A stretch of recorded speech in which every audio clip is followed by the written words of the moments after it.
The new Toyo 800 Plus all-season touring radial is Toyo's finest tire, designed for superior driving comfort, a very quiet ride, and long tread life. The Toyo 800 Plus comes with an 80,000-mile warranty. Now, we've got to admit, Michelin offers a similar warranty, and so does Bridgestone. 3 superb tires. So, what's the difference? See your nearby Toyo dealer, and he'll explain. Gladly. Toyo tires, driven to perform. The new Toyo 800 Plus.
Racing isn't easy, but experiencing it is.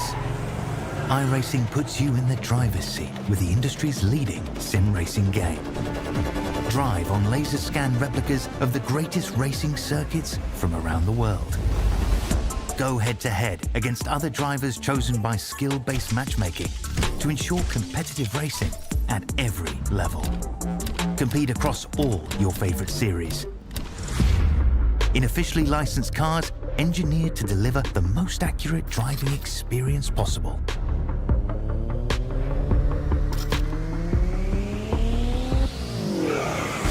Join a race or host your own with players from across the globe. Race against the computer or in a league with friends. Feel the thrill behind the wheel. Visit iRacing.com.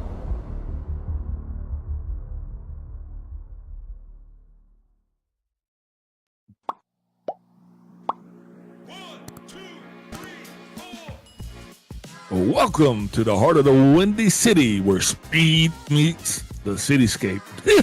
Is going to be an awesome race here for us on the Chicago Street Series. I believe it's like our fourth race here. I'm your host, Big Al, and I'm joined in the booth by my good old buddy, back again, the Shake and Bake, Brian Britt. Welcome, Brian.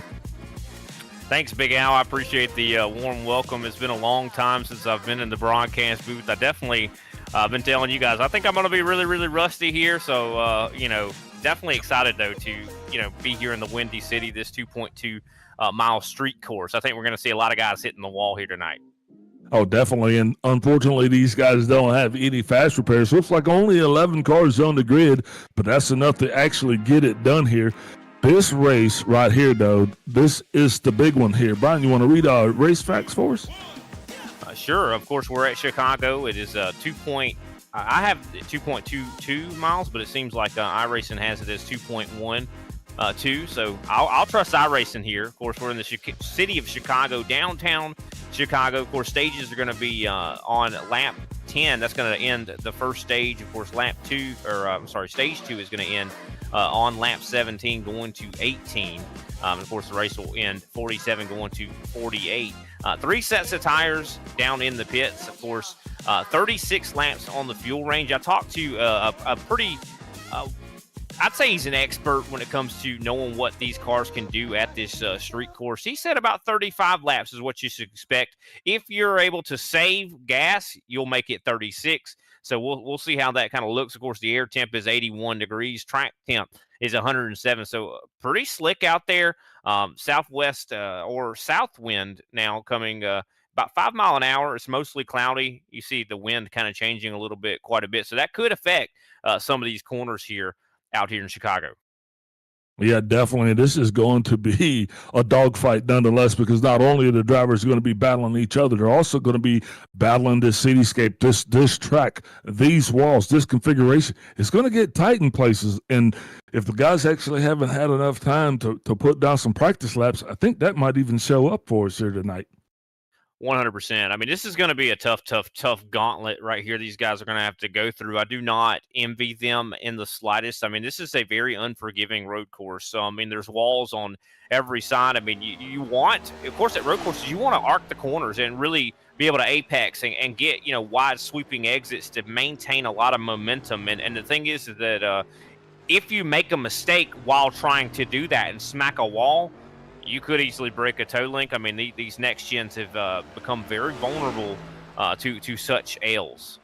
Yeah, and another thing to add to the addition of the woes the drivers are going to have, we're exercising that new tire model, which has just recently been updated again. Now, we saw a lot of drivers. One of the big things that they stated was, hey, we did see tire wear and degradation. Let's go ahead and roll through the keys of the race real quick.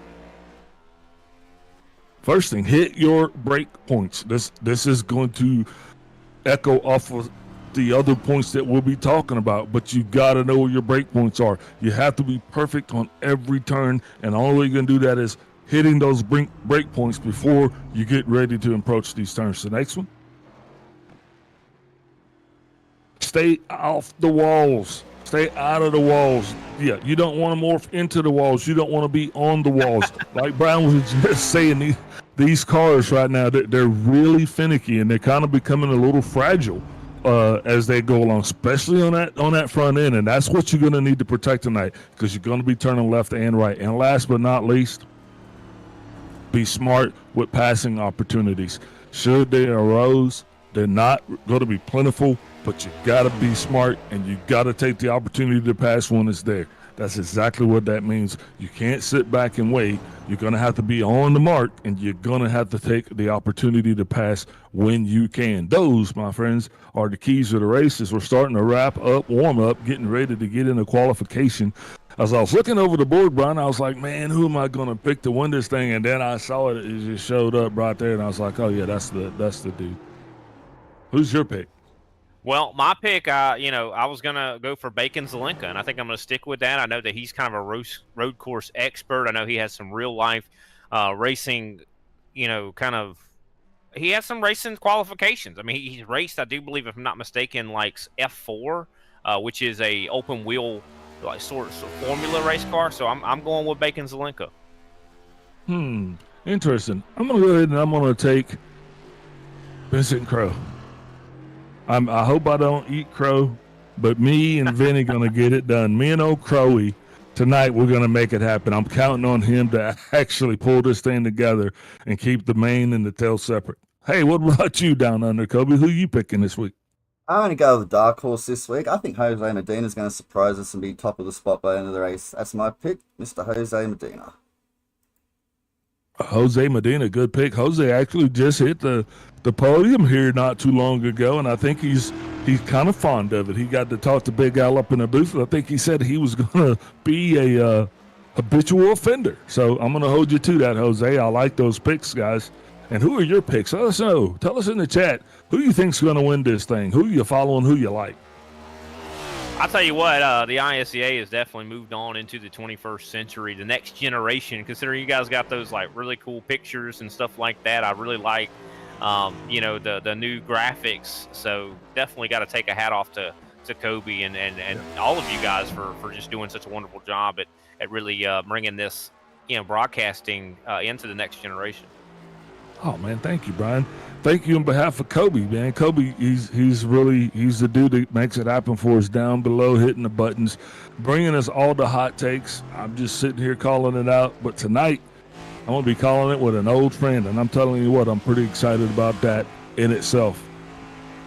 Yeah, I'm definitely excited as well. I got the message from Joe, and I was like, wow, he's covered for me before, and I really want to return the favor. So I'm super excited to be back here, kind of knock some of the rust off. And, never thought I'd be in a broadcast booth again, to be honest. But here I am, and excited for sure to see these guys tackle this tricky track. And can't wait to talk more about, how this next-gen car has kind of, evolved as we see these guys, out here trying to qualify. I know I'm watching Bacon Zelenka. I think that's Jeremy Clapper Newell out there on the racetrack. And if I'm not mistaken, I think Jeremy actually won at Atlanta last week, didn't he not?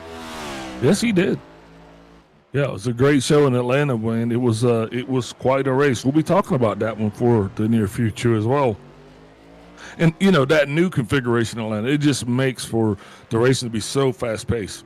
Yeah, you can go from first to worst in a half a lap. I mean, it does not take long to get freight trained there. So we were not without incident, but overall, I think it was a standard ISCA production. Riding along right now with the 48, Mr. Jose Medina. Going to see what kind of lap times he's putting in today.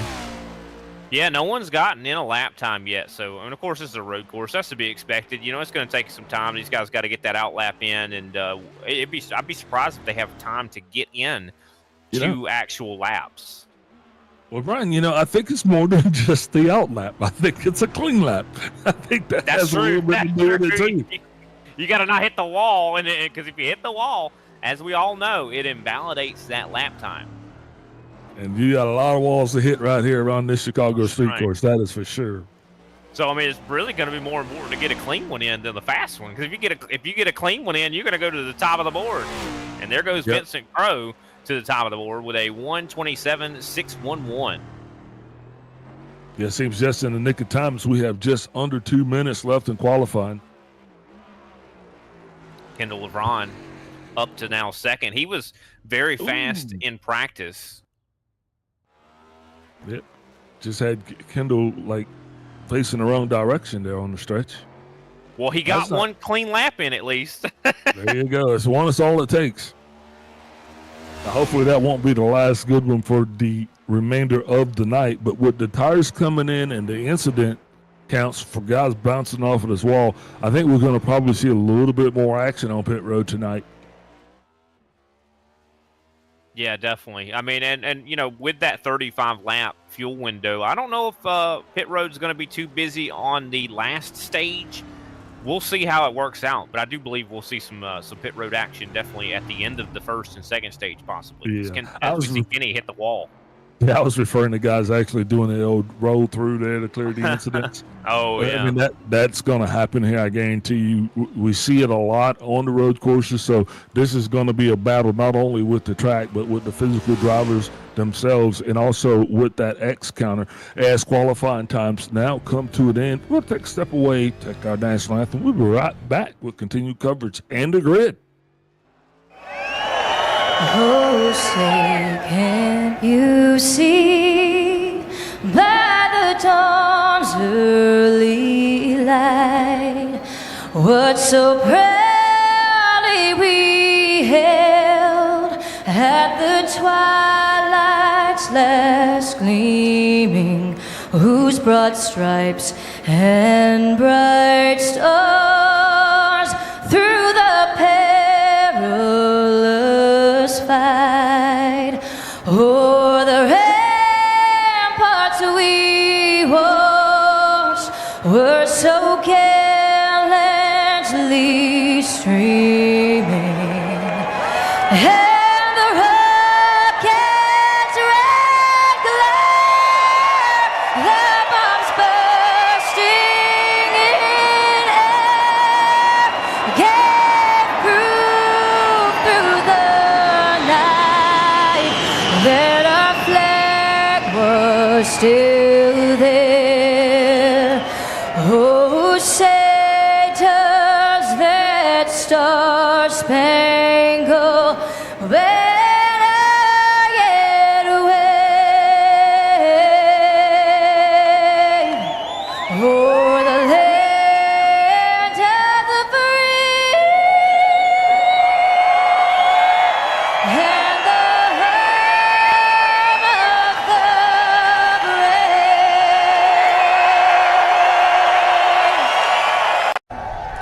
brave. Race fans, it is time for those most famous words in motorsports. Drivers, start your engines! The new Toyo 800 Plus all-season touring radial is Toyo's finest tire, designed for superior driving comfort, a very quiet ride, and long tread life. The Toyo 800 Plus comes with an 80,000-mile warranty. Now, we've got to admit Michelin offers a similar warranty, and so does Bridgestone. 3 superb tires. So, what's the difference? See your nearby Toyo dealer, and he'll explain. Gladly. Toyo tires, driven to perform.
Racing isn't easy, but experiencing it is. iRacing puts you in the driver's seat with the industry's leading sim racing game. Drive on laser scan replicas of the greatest racing circuits from around the world. Go head-to-head against other drivers chosen by skill-based matchmaking to ensure competitive racing at every level. Compete across all your favorite series. In officially licensed cars, engineered to deliver the most accurate driving experience possible.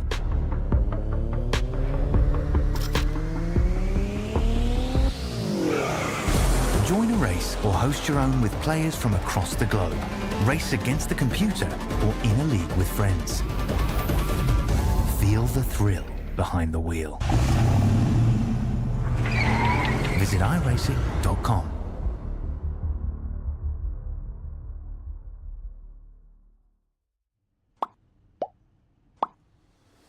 And we are back, getting ready for tonight's coverage of the butt kicker right here in Chicago on the street course.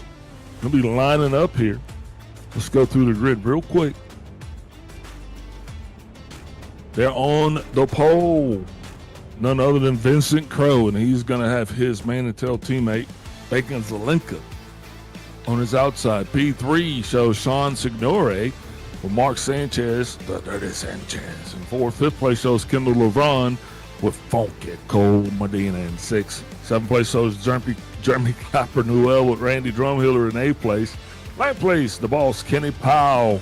Alongside him will be his G&G teammate Paul Osen, and the gerbil David Gervais rounds out this 11-car field. Brian, we're getting ready to kick this thing off. It looks like we're getting ready to. Lights are off on the pace car. I mean, this is a long lap around. The nerves are there. You're nervous. These guys are nervous. I'm not nervous. Yeah, I'm definitely excited to see what this all is going to look like here tonight. That's for sure. You know, if these guys, you know, are able to make it to stage 1. I mean, we were kind of talking about under the commercial break, like how many guys are going to avoid these treacherous walls and make it even to the end of this race. I think that's going to be a question that we're going to have answered. I think the guy that gets points out of this tonight is going to be the guy that survived. Yeah, absolutely. And watching these guys, I'm just sitting there thinking, you know, everybody's got the strategy, and that strategy is to make it as unscathed as possible through the stages so you can be here at the end of this thing. That's what I talk about week in and week out. It's about being available at the end of the race to actually, you know, compete. Because if you are out in stage 1 or stage 2, you're not really doing any good. And another thing, points are going to matter here tonight. We'll run through the points real quick, but you can see what I'm saying. A lot of these drivers are going to have the ability to actually make some movement on the points roster. Yeah, right there you got Vincent Crow. You see him. He's sitting in first. Sean Signore second. Kenny Powell third. Greg Wachinski, who's not here tonight, in 4th. 5th place, Bacon Zelenka. 6th place, Randy Drumhiller. Patrick Gitter still on the board in 7th. Matt DeCiani, 8th. 9th place, Derek Heitman and Mark Sanchez now on the board in 10th. So you see a lot of these guys now are starting to backfill some of the drivers that aren't here, and that's going to give them, this is prime point time. Pace cars off and away. I'm going to pass it to you, Brian. Yeah, here we go. Getting ready to go green here at the Chicago Street Course. Green, green, green. Green flag waving in the air as we see, of course, Vincent Crow take off. We already see some 3 wide further back, I do believe. But I do believe Crow going to lead into turn number 1. And he's going to see if he can hold it into turn 2 as we get ready to come down, I do believe, through the, you know, straightaway into DuSable Lakeshore Drive. As Crow's, of course, able to keep the lead. Sean Signore, I do believe that's how you say his name, doing a pretty good job following right behind that teammate, I do believe, a straight arrow driver. Yeah, definitely these guys are straight as an arrow. They've probably no doubt been working together this week just for this moment. Vincent Crow doing exactly what's asked of him as he has been leading this team, carrying this crew on his shoulders, and definitely he is doing the same tonight as he is now having a little bit of trouble there navigating the turn. Not sure what's going on there. Yeah, a little contact with the wall there. That's not good as we get ready to come through, I do believe, E-Congress Plaza Drive, which is kind of a circle, almost like a half a circle area. That's going to be a little bit of a tricky corner to where you're not going to want to have a full gas down through there. Very tricky. I would say it's a finesse sort of corner. It looks like they're able to get through there. Vincent Crowe able to hold on to the lead. But I want to kind of look at those or talk about those points for a minute. Sean Signore, he has the most wins right now. He has 3 wins. Vincent Crowe only has 1. There goes Signore, though, hitting the wall on the exit of turn number 12. That's going to hurt. The thing is about these next gens, you do not have to hit that wall very hard to break that toe link. So I'd be careful if I was these guys. Looks like John this early on. Yeah, looking at hitting that wall this early on is definitely going to be detrimental. Here's we're getting ready to see a move here behind a 2 car. Kendall LeBron, he has got that 7 car in his sights, and he's going to do everything he can to get around Signore. I don't know how much of a fight Signore is going to actually put up right now because there's plenty of racing left to go, and he's still sitting pretty good in points.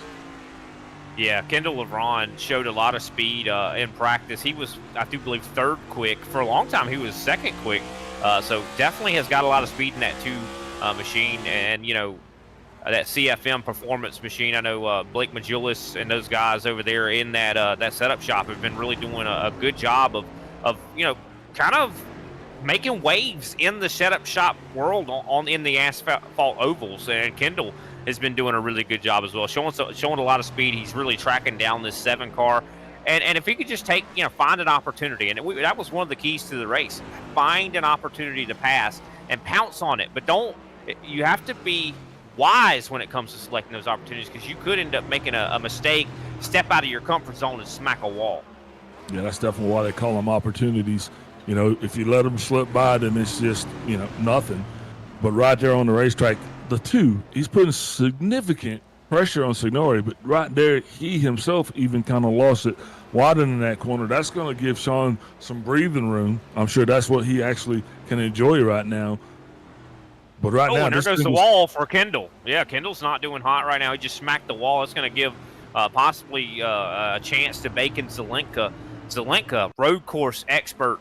You better watch out for this guy. He's going to be one of those slow but steady guys that comes through the field. So watch out as we see. I do believe Kendall's going to smack this wall right here. Bam! Look at that. Almost loses it too. And honestly, when you were talking about Kendall, I just, my mama said, if you ain't got nothing nice to say, you must be me. So I kept my mouth shut. But Kendall's biggest ally, his biggest adversary on the track is himself. He's going to have to get out of his own way tonight, man, if he wants to be a contender here. Right now, pass made by the 45, who gets a little squirrely right there, pulls it off. Wow, what a expert looking pass right there. I mean, he stepped out of his comfort zone, but he has good car control. You could tell Bacon Zelenka, he has enough car control that he can make that move and do it confidently and keep the car going in the right direction. It looks like we have the 88 of David Gervais down on pit road right now. He's having some struggles. Yeah, it's going to be a long night for that crew. See what happens here. We try to unpack it. Hard on the brakes. Nice acceleration through the turn. Remember, we were talking about those braking points. Another one of those points. He just missed it completely. One. Yeah. He just missed it completely, and that's unfortunate for the 88. He just pops right. I think that was more like being upset because he made a mistake, and pit road's right there. So hopefully everything's okay. I mean, he could have definitely got enough damage. I mean, hitting those their tires, they are a lot more damaging than you would think. But you got to be really careful at this racetrack. There is no room for error. And I'd love to talk a little bit more about the new Next Gen update. They have made this car a lot harder to drive. Got a car around. Sorry about that, Brian. We did have one car, the 49 car of Jeremy Clapper-Newell. He has actually spun around himself. Hey, and while we're talking, let's pull David up and let's see what actually happened. Yeah, let's talk to him. He's in the booth.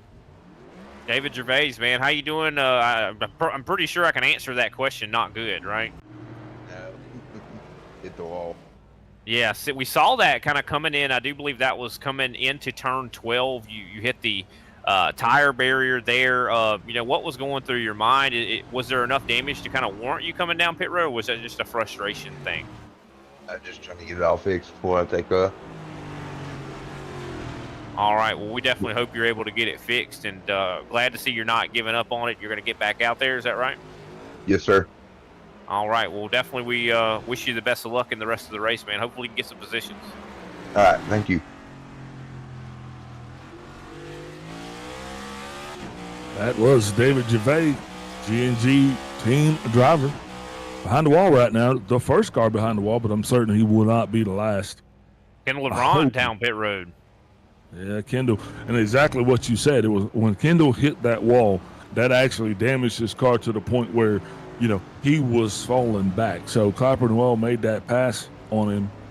It was because he needed to go down pit road, unfortunately, to get some TLC. Now, I don't know if he actually put gas in it while he was down there, because if he did, Brian, and he got all his damage fixed, that's going to change the dynamic quite a bit, right? Yeah, I'm not sure. Kendall LeBron right now is out of the car, and this could be the end of his race. I think he possibly could be about to go a lap down here.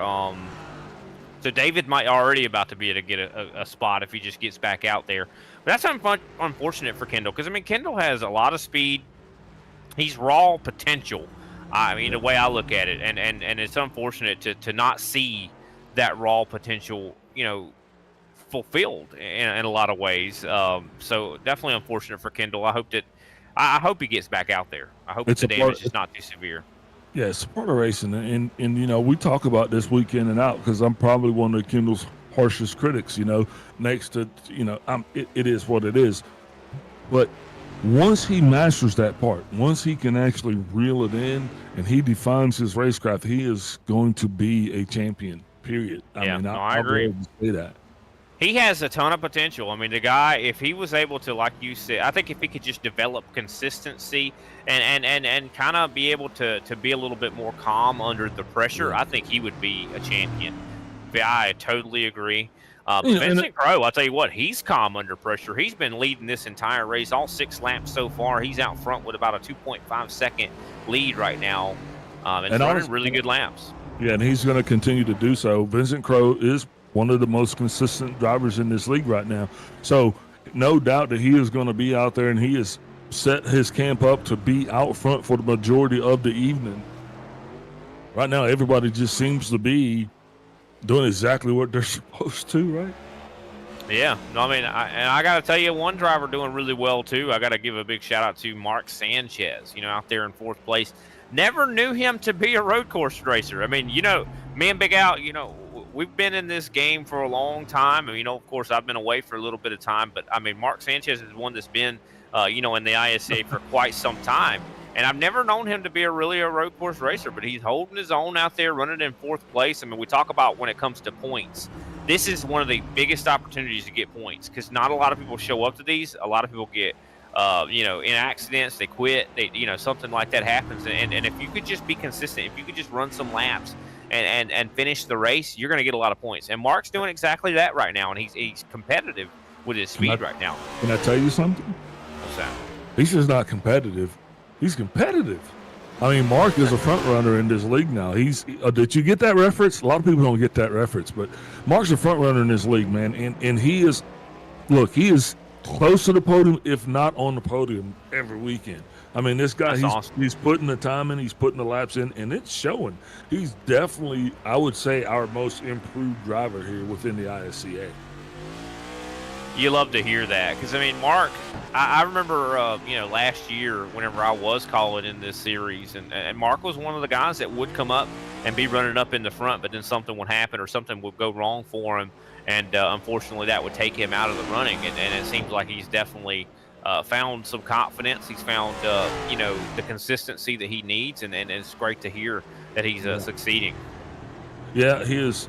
He's looking at the sport from a totally different perspective now. Usually, he's checking other people behind him in his mirrors, and that boosts your confidence so much.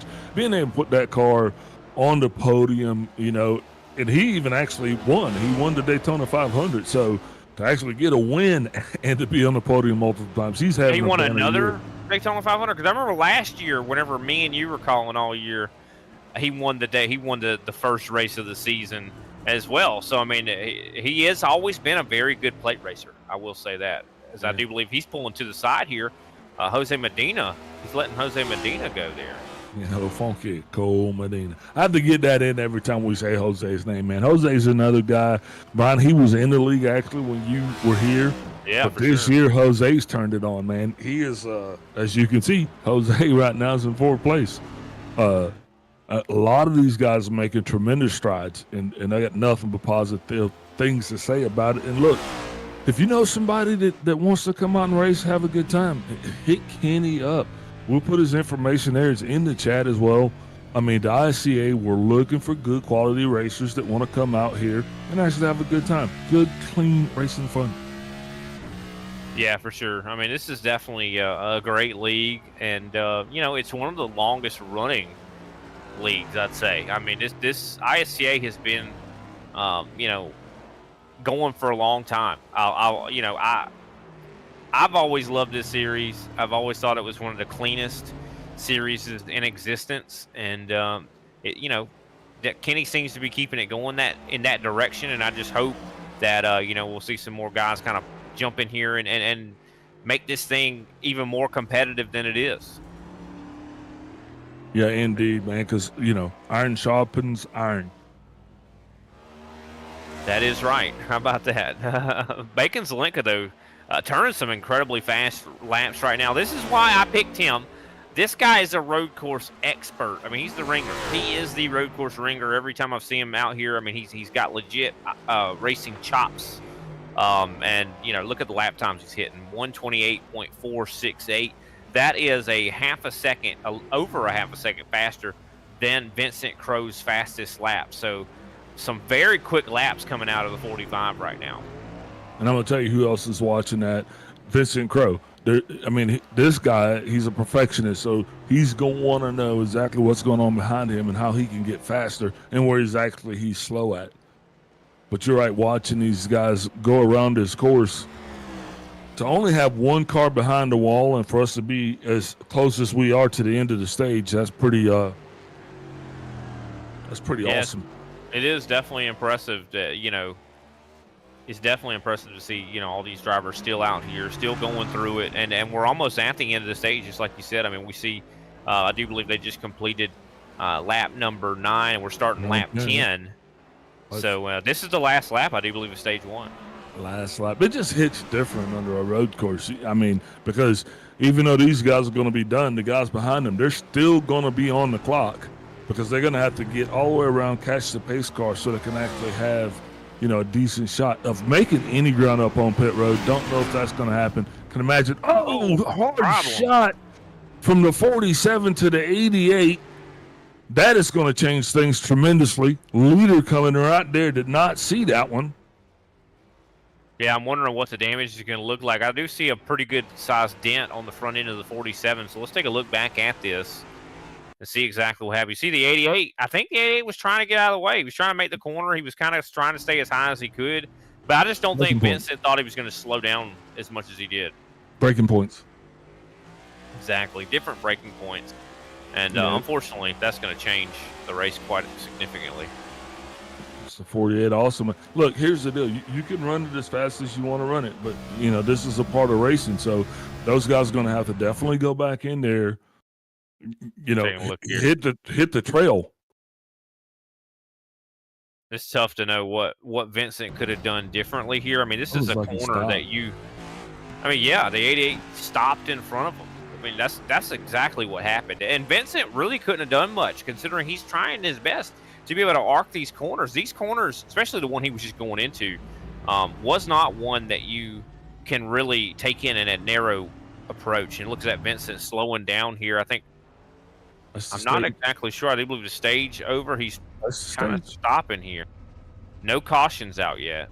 Yeah, well, I don't know. Waiting on the 10th place car to cross the line, that'll be what it is. That's the reason why you haven't seen the caution yet. Kenny might have to do something about this. I'm taking a closer look at the front of the 47, and there is quite a bit of damage on the front end of that race car. I'm hoping you see it right there on your screen. Yeah. Oof, that's rough. And that's what we're waiting on. We're waiting on the 88 car. He is the 10th place car. And generally but he's already on pit road, so caution should be coming out here anytime. But that is the end of the stage. And I tell you what, I mean, Vincent's, the points leader right now, but he probably wants to get this victory, and hopefully he can get down pit road, get some of this damage fixed under this caution.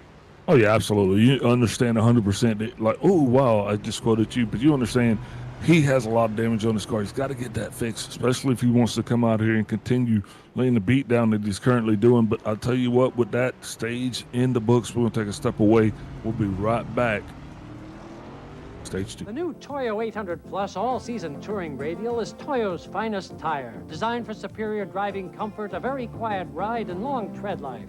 The Toyo 800 Plus comes with an 80,000-mile warranty. Now, we've got to admit Michelin offers a similar warranty, and so does Bridgestone. 3 superb tires. So, what's the difference? See your nearby Toyo dealer, and he'll explain. Gladly. Toyo tires, driven to perform.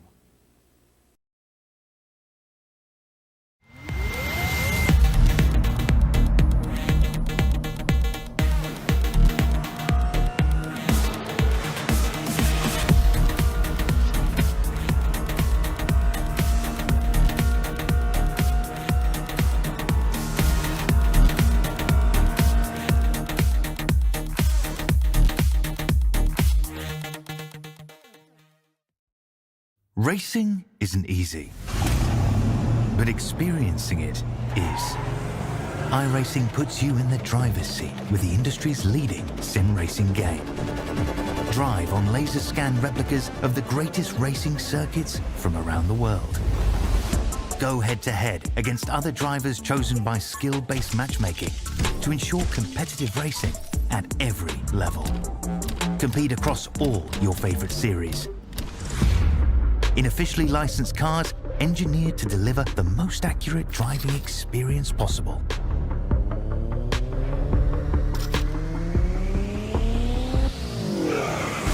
Join a race or host your own with players from across the globe. Race against the computer or in a league with friends. Feel the thrill behind the wheel. Visit iRacing.com.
And we are back. Stage 1 in the books. Going to be standing by with our Stage 1 winner. I'm going to go ahead and pull him up. Brian?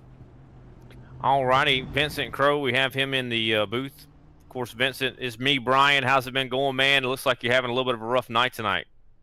I wouldn't say that. I just miscalculated how early David was going to break there. I feel bad about it. Obviously, you don't want to run someone over. I just did not expect him to break as early as he did. Yeah, I can see that. It definitely seemed like a rough corner. It's a rough corner to pass someone, and I think he was letting me go, and I was committed to not passing him because I had such a good gap on Bacon. But if you watch me live here, I'll kind of walk you through what happened, at least from my perspective. I turn in, I'm out of the gas already. I'm already touching the brakes here, and he's sitting in the braking zone and just giving me the space, which is what he's probably supposed to do. I just didn't think that that's a good corner to pass, so I didn't take the opportunity to pass him, and obviously just hit him right in the butt. So, yeah, it's very narrow corner. I mean, you really wanted to be able to use the whole track right there, and it was kind of a bad place for sure, but still very solid points day for you so far. Of course, you're in the points lead in the ISCA. You know, what did you do preparation-wise kind of to come into the night's race? I did a lot of solo practice last week for this race and just kind of tried different weathers, tried different things. The bumps here are excruciating, and I got to give a shout out to TWRS and Kenny Coppola because the set through the bumps for TWRS is, I think, the best of any of the ones that I've tried this week. So you got to give props for props too. It's so much better than anyone else through the bumps. So that's why I trusted it. It's always my go-to, obviously, but no, that definitely helped. The previous practice before having that set going through the bumps felt like it was impossible, so I appreciate it. All right, we definitely appreciate your time, and hopefully you're able to work your way back up there and be able to battle with Bacon. Who can we shout out before we let you go? We give a shout out to the United States Navy. It's the cover of my car this for today. I ran this Memorial Day race and brought it back. Most of my team brought back their Memorial Day paints for the July 4th. I want to shout out the USA on birthday 249, baby. All right, definitely for sure want to wish everybody a happy Independence Day. I know that's tomorrow, but still we can get started celebrating early here, of course, for America's 249th birthday. That's definitely a big mark. Thanks for your time, Vincent. That was, of course, Vincent Crow. Definitely, man, I mean, it's interesting to know that, you know, he kind of accepted the blame on that, Big Al. I mean, for me, I thought looking from his eyes, it seemed like, you know, David kind of was being it was kind of on him, but I think in a lot of ways it was kind of on both of them. And I just loved that Vincent was willing to kind of take some of the accountability there. You know, that's one thing we always say, man. You want the lap cars to just keep doing what they're doing because it's a lot more easy. It's easier for the leaders to actually, you know, race around them than you don't want them doing anything different. So that's one of those classic scenarios right there. I'll tell you what's going to be kind of crazy, Big Al, is we're going to have a very short stage 2. I mean, stage 2, I do believe, ends 17 going to 18. We're on lap 14, getting ready to start 15. We're probably going to have, I think, a 3 or 4 lap race in stage 2. Yeah, going to have to see how this one ends. We'll call it at the end. It's just I don't think we've got 10 cars, so that's going to have to be thrown manually there. I believe that's what the problem was last time. Yeah, it could have been. And I think that's exactly why we're having such a short stage 2. You know, a little bit of an issue there. And, you know, but Bacon Zelenka right now in the lead. And he's my pick. So, hey, the one race I come back to, you know, kind of get out of retirement. And my pick, if he wins it, I mean, I'm going to feel pretty good about myself. I got to be honest. Yeah. Okay. I was trying to remember who I picked, but I think I picked the Lucky 7 of Signore. I picked Vincent. Yeah, you Crow. picked Vincent. You did. Oh, well, look at me. And I do believe, yeah, Kobe picked Jose Medina. I thought the way you like saying Medina's name, I'm surprised you didn't pick him. Man, it's awesome. I mean, I just love the energy of that guy.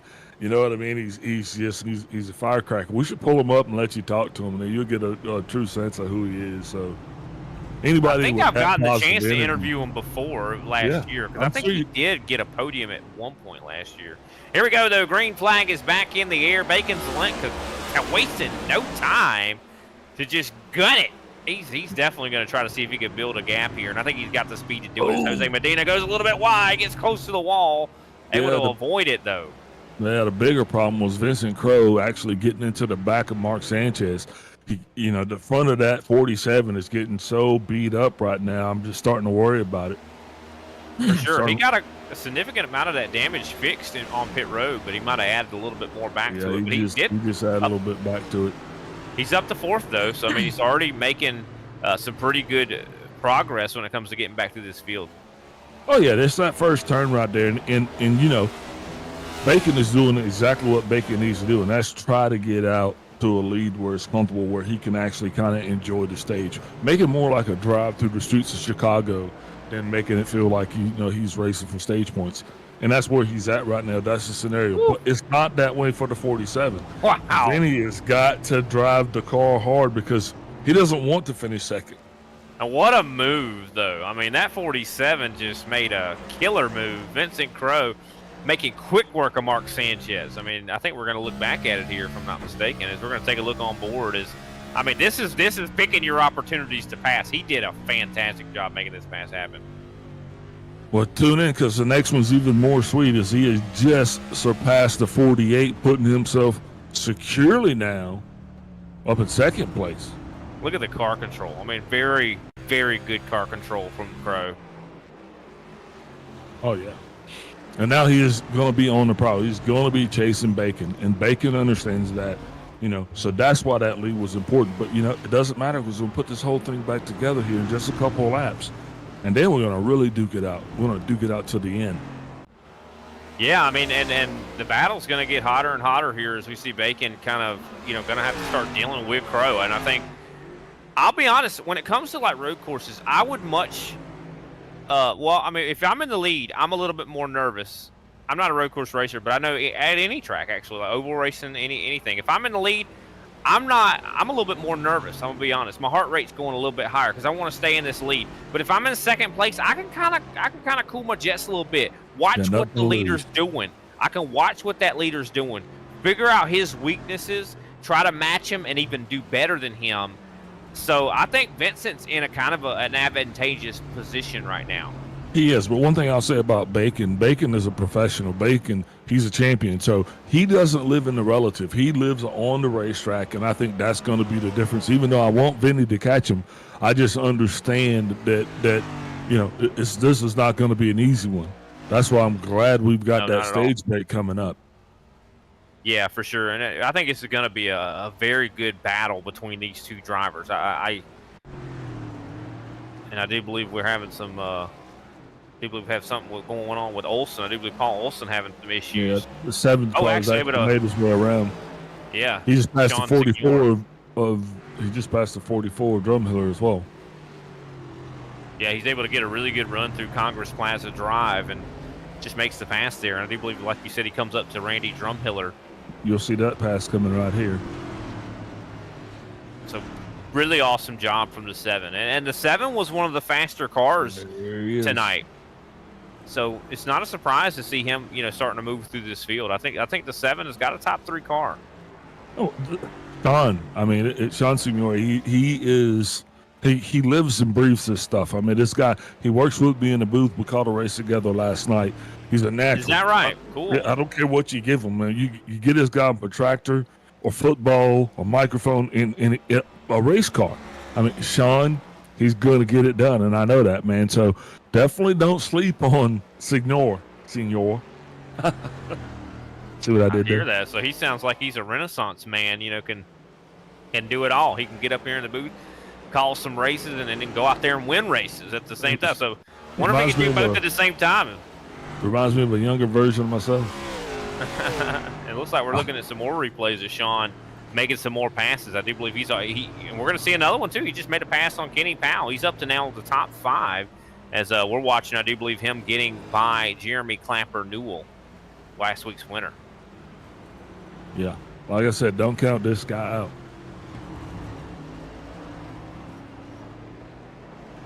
Yeah, definitely. I do believe we should see the stage caution. There it is. Stage caution out on the racetrack is Stage 2 is in the books. Bacon Zelenka, the Stage 2 winner. Woo-hoo. With Stage 2 in the books, let's pay some bills. We'll be right back here and see who we want to talk to at the end of this one. Might be Bacon. Who knows? We'll see soon. Racing isn't easy, but experiencing it is. iRacing puts you in the driver's seat with the industry's leading sim racing game. Drive on laser scan replicas of the greatest racing circuits from around the world. Go head-to-head against other drivers chosen by skill-based matchmaking to ensure competitive racing at every level. Compete across all your favorite series. In officially licensed cars, engineered to deliver the most accurate driving experience possible.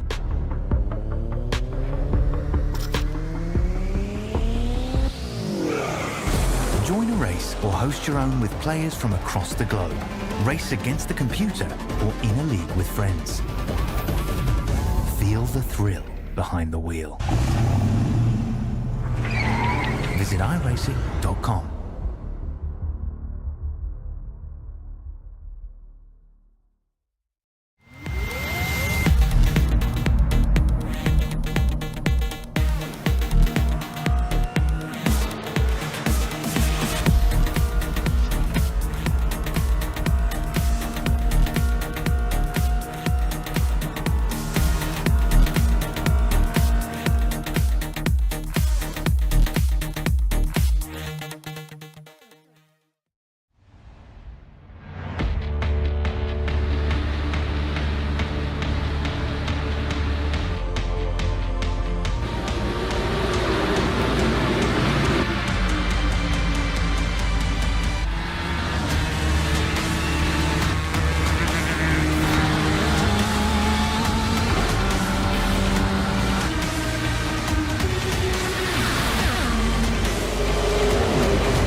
And we are back. Thank you. That's right. Like, subscribe, ring that bell. Give us a like, man. We need all of the help we can get here.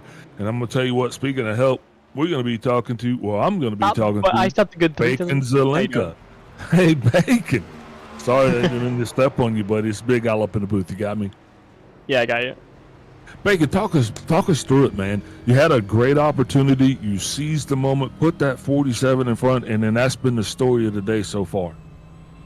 Yeah, pretty much. We're sort of riding around. I think Vincent's really the only one that can beat me today. So we just gotta keep close to him and see how I wear into it. I'm hoping I'm just better on tire wear than he is. Trying to drive it around that to be good at lap 47, the lap 27. So is track position that big of a deal for you, especially going into this last stage?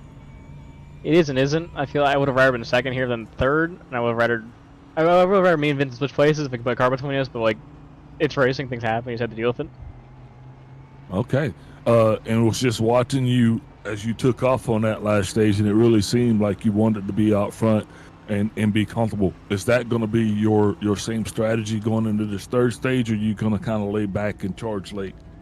I'm going to try way back a little bit. And on that last stage, me and Vincent were sort of trying to go toe-to-toe, so he was quicker, and it looked like I was about 10th quicker. We'll see how it goes, though. All right, appreciate the heads up. We're looking forward to it. Who are you going to shout out here for your Stage 2 victory? I shout my parents for letting me do this shit all the time, and I got to shout Vincent for bringing me into the league. Really do appreciate it, and you know, it's just I appreciate everyone that's even here. You know, the broadcasters, the Kenny for sending the league, everyone here makes it fun. Roger that, man. God bless you, and I'd rather eat bacon than crow. Good luck. Get at it. We'll see you at the end of this thing. And see you at the end of it, hopefully. That's pretty good, Big Al. That was pretty good. I'd rather eat bacon than crow. That's a good one. I just kind of, you know, that's a true story. That's one of them Big Al-isms. That's one of them Big Al-isms right there. It can't be any more real than that, right? Yeah. Definitely been a pleasure being back in the broadcast booth, that's for sure. It feels just like old times. But yeah, Mark Sanchez able to win the race off pit road here as the pace car lights are out. Looks like we're getting ready to get back going once again. And you know what? We got, looks like about 9 cars left. Of course, 8 on the lead lap. Paul Olson still, I do believe, doing some laps out there. So glad to see that for sure. And I don't know if we're going to see any more stops from here. I think this is it. I think most people are going to be finishing the race on the same set of tires, on the same tank of gas here. This is going to be about who can make it through the rest of this race, who can win this race. Who can keep it between the wickets, if you will. It's going to be about who can actually keep the car pointed in the right direction and off the walls. Because each driver is going to be his own worst enemy as we come through this last and final stage. It's going to be how well you manage the tires. It's going to be how well you manage the car. And it's going to be how smart you are and take advantage of those opportunities. You know, that's what you got to do. It's almost like the keys to the race. Oh, right there in one stage. Yeah, this is going to be a tough stage right here. I mean, this is going to be, I do believe, about 26, 25 laps, somewhere in there. And this is the longest these guys have gone. I mean, we've seen, of course, the first stage was 11 or so laps. Second stage was just a handful of laps. And this is going to be quite a bit of, I think there's going to be a lot of more tire wear. And I think that's going to be something we're going to talk a lot more about just because of the new tire model on this next gen. You know, if you slide the tires in this car now, it used to be that you could slide the tires, it wouldn't be that big of a deal. But now if you slide the tires, it could equal a lot more wear. So I think that there's going to be that as well. So if, you know, you make one mistake, it could cause you to lose a lot of grip. And this is going to come out to the different strategies. How many of these guys are planning on laying back? But you got some guys that are just going to charge hard. So the tail of the tape's going to be going into turn 1. And I do believe after that first lap, we might have a better understanding of what everyone's strategies are. I just hope they can keep the cars clean until we can figure it out. Yeah, and Mark Sanchez, you know, kind of taking a little bit of, I'd say, a bold strategy, very courageous, I'd say. It's risky. He did not take tires. He spent 8.8 seconds in the box, which I do believe means he essentially just took fuel only, and everybody behind him took tires. I think tires matter a lot more than they used to in this next gen at road courses. It used to be, I remember last year whenever me and you were calling, you know, all the races last year, it didn't matter. You didn't have to take tires. Yeah, exactly. But I think they matter now. It didn't matter at all until a couple weeks ago. Mark Sanchez on that loud pedal. There you go, Brian. Threw it back at you. Leading the crew down into turn 1, hoping and praying that nobody steamrolls the bunch. Everybody seems to make it in and out okay. The 47 a little squirrely, and that's going to cost him out of the gate. Now Jose Medina going to be around, still going to fight for the position. He is clear. It's going to cost Jose, though, as the 7 is going to make his way around the 48. Nope, not quite just yet. Still got to do it going into the turn door bumper clear. Yeah, man, I think we're seeing it sit up. Bacon Zelenka able to take the lead. He's got about a half a second lead right now on Mark Sanchez. Sanchez, though, still pretty competitive, pretty sporty, as we see Vincent Crowe trying to recover from that bad start. And he's, of course, going to settle in 3rd. He's rocketing his way up to the 29. We see, of course, Jean Signor in 4th right now. He's going to see what he can do to get up to that 47. But here comes the 47 to the inside of Mark Sanchez. Going to try to make the pass. Looks like he's going to make it easily. Yeah, Sanchez in no mood to contend right there. As you see, he also lets the 7 go. Think he is now revealing in his hands that he is more than prepared to sit back and watch this thing unfold. But what do we got up front? Vincent Crowe, Bacon Zelenka, these two. And remember, if I'm not mistaken, Bacon said that they were going to actually just kind of hang out and then see at the end who was faster. So that's almost guaranteeing us that we're going to see some beating and banging going on. Well, one thing that is also changed and has been updated in this car has been the aero model. The aero package has changed quite a bit. They've really updated this thing, and I do believe clean air is more detrimental than ever. That's big. Wow, what a slide there for, I do believe that was Bacon Zelenka, and it looks like the car was turning a little too good right there, Big Al, and that's going to cost him, because we talked about making mistakes. If you slide those tires, that can cost a lot of grip. That can cause like 5% wear, I do believe, from what I've heard from some of the experts that I've talked to when it comes to the updated next gen. It is definitely a lot more wear than it has been in the past. When you do things like that, when you slide the tires, it costs a lot. Yeah, I totally understand and I get it, but I'm going to tell you what, that was not both of those mistakes. Right now, that's the pressure right there. That's these two guys so competitive against each other, and it's actually causing Vincent or Bacon to actually overdrive it just a little bit. So, like I said, iron sharpens iron, and these guys are going to be this is what we're going to see up front, I do believe, for the remainder of the day, or at least until Bacon beats his car up too bad to contend. Yeah. And I don't think that's going to happen at all. I'm just saying. Well, he beats some tires up too much. Yeah. But at this point, he has totally got to hope that Vincent does something. He has to have a dishevel so that he can actually make that time up. And he has to be perfect almost for each lap remaining in this thing. Yeah, well, I mean, I think what they've done really with this race car is they've made the limit of the car a lot easier to step over. It used to be that, of course, this car was hard to save whenever you would slide it like that. But it's gotten even harder. They've made it even harder. I know I did some races recently at Pocono. I did, I should say a race at Pocono in this next gen. And they have made this car a lot easier to step out, a lot easier to make mistakes in. That's one thing I noticed. I laugh because I don't know what you would call what I was doing at Pocono, but it wasn't racing. I mean, and everybody around me seemed to be in the same boat. I mean, it just, for whatever reason, we just struggled a lot at Pocono this year. And one thing about it is that, it's also, this updated next gen has really thrown a wrench at the setup shops.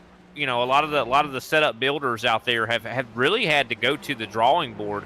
And this is one of the first, I do believe, if I'm not mistaken, one of the first, road courses we've been at since the Daytona road course, which was recently, I do believe, in the during week 13. Of course, ISCA didn't go to the Daytona road course, I don't believe. Right? No, we did not. So, but still, like a lot of the shops, okay, well, see, a lot of the shops or just normal teams that build setups had to go to the drawing board. They had to figure out exactly what was going to work, what wasn't going to work. When iRacing, really, they changed everything. They really changed everything for a lot of these people. That some of the tricks, the bag of tricks that these shops and builders had, they kind of lost them. They had to kind of come up with new tricks. Yeah, you're absolutely correct. As we're halfway through this thing, the sport keeps evolving. You mentioned earlier just how basic the handling package was when we started this thing years ago.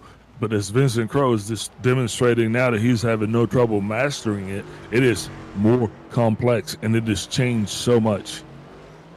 It really has. I mean, this next gen, when it first came out, was a lot of fun to drive, and I think it still is, but it has definitely evolved quite a bit, and I think it's going to continue to evolve. I don't think they've got this thing nailed down at all when it comes to how this car actually drives in real life. In a lot of ways, but I think they are making some really good changes to it to make it drive a lot more realistically. I think that's what they're trying to aim for, and they're also trying to put it back in the driver's hands, because I think for a lot of people will tell you that the next gen over the last couple months has been way too easy to drive. It's been, hey, Brian, yes, sir. Talking about putting it in the driver's hands, not to interrupt you, but that last lap was Vincent Crowe's fastest lap of the race. Wow, look at that. He just recorded a 1:27.697. Okay, so that's just something. Reminds he is up front now, and he is actually rolling faster than he's rolled all night. And you know, even matching going tit for tat, you know, Bacon Zelenka 127.505. I mean, very fastest fast overall lap. of the race. Yeah, Right so I mean, there on these that guys they're at their A game right now, and you know, we still got a long way to go. Yeah, so basically, Bacon Zelenka just laid down the fastest lap of the race right there with 22 laps to go. Lap 26, he just put down the fastest lap of the race. Yeah, for sure. And we're just coming up. It looks like Paul Olson coming down to pit road. Looks like he's been having some troubles out there. Glad to see Paul, though. You know, he's one of those guys that, you know, is long time ISCA racer. You love to see him out here on the racetrack. Yeah, Paul's going to be here. Paul's, I'll tell you, he's going to show up week in, week out. He might not win, but he'll definitely let you know that he's around. Yeah, and you know, he's got some tracks that he's really good at. So, you know, definitely he's one that's out there trying to improve and hone his craft, as we see Mark Sanchez on the racetrack trying to catch up to Jose Medina. Sanchez got some good speed.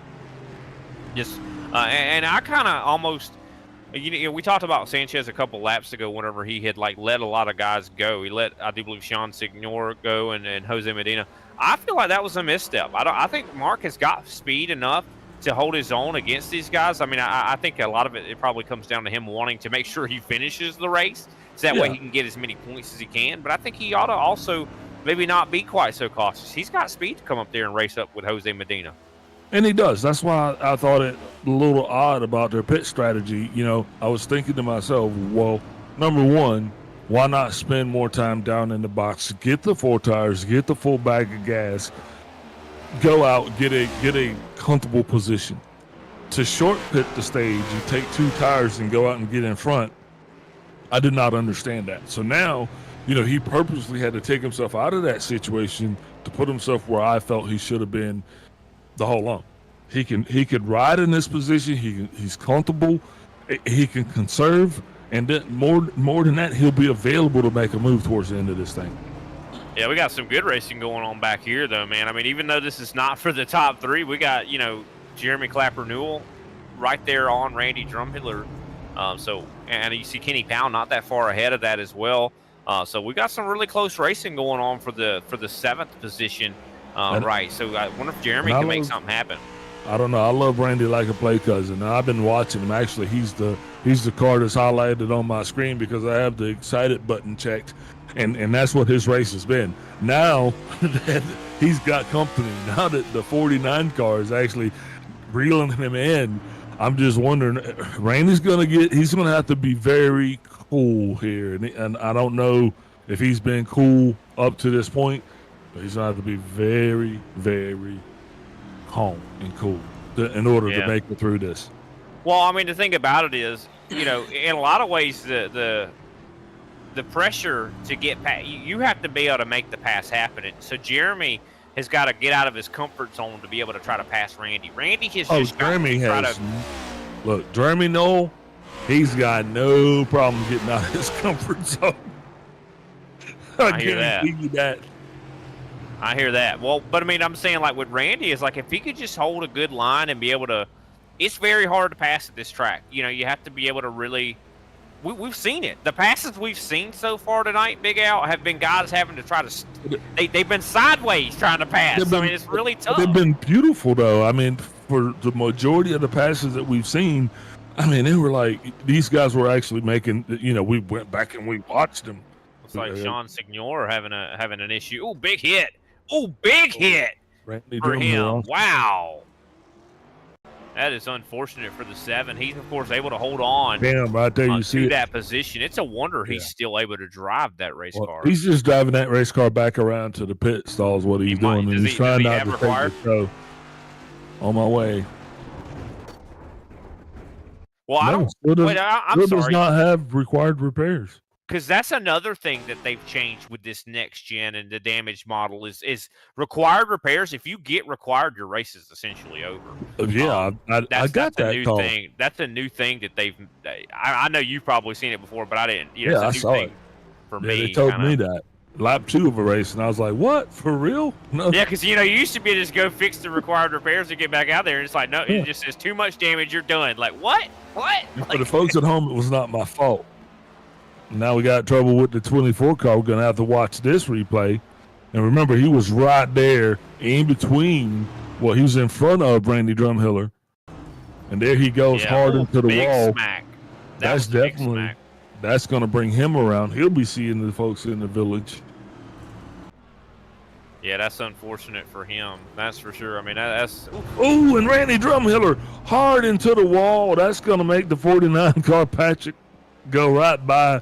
But poor Randy just bad luck. And like I said, hey, my excitement button was pushed to the 44.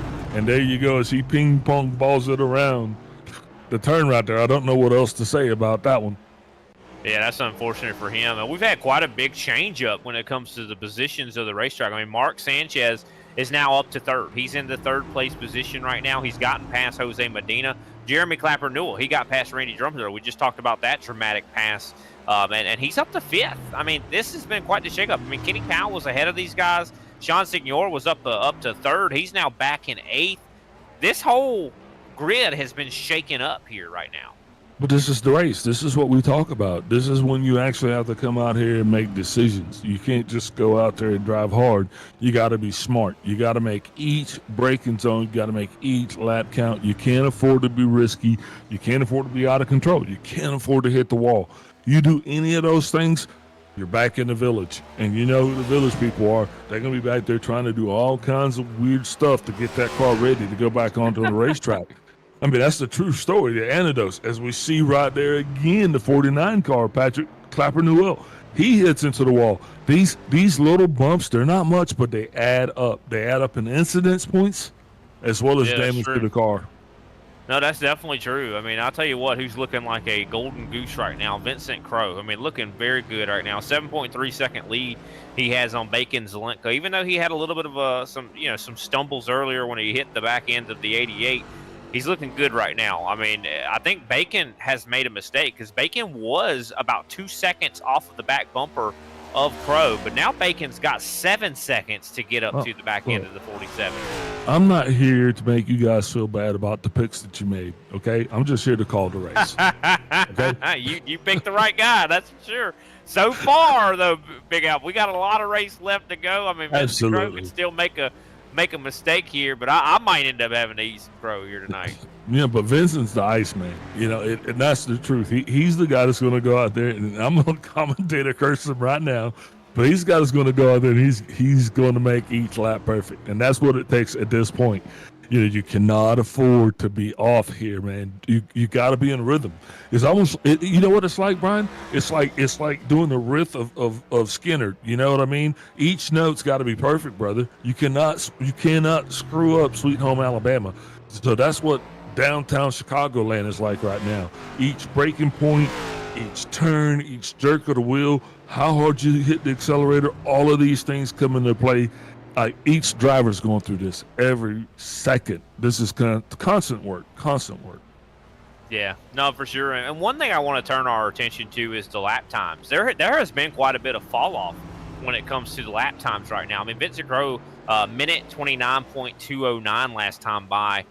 That's much slower than his fastest lap. Of course, his fastest lap 127.619. That's a second and a half. And Vincent shouted out Kenny Coppola over at Team Watson Racing Setups, and of course, Kenny Coppola told me. I asked him before the race. I said, "Hey, he's the builder for the next gen at that shop." And I talked to him. I said, what does the fall off look like? What does the tire wear look like at this track?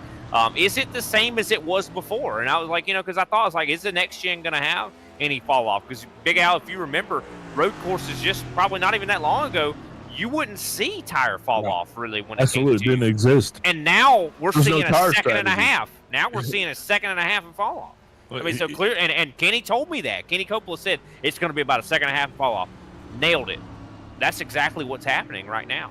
And the fall off is real. They're not just falling off because the times are getting slower because the cars are getting harder to handle. That's right, what you have to understand. The dynamics of cold, they're changing right here in the driver's hands. Lap by lap, they're seeing this occur. So 100%. Sean Yeah, it looks Signor, watch, his car was actually behind the wall there. Yeah, I think after that huge hit. Ooh. Yeah, let's see. Let's go and pull Sean up here and see what he's got to say. Sean Signor, welcome to the booth. Seems you're no stranger. What happened down there, boss? You're muted, Sean. We can't hear you. Sean, we still can't hear you. Okay, this is awkward. Yeah, it looks like he's having maybe some technical issues. Maybe he'll join us in a minute. He might have got up to go use the restroom. You know, a lot of times when you're out there racing and stuff like that, Absolutely. it does. You know, Sean, you gotta Sean go knows his way to the booth. He'll be up here. He knows his way. No stranger that guy is. Him and I have been calling races now. It feels like forever, but yeah, definitely. That's awesome, man.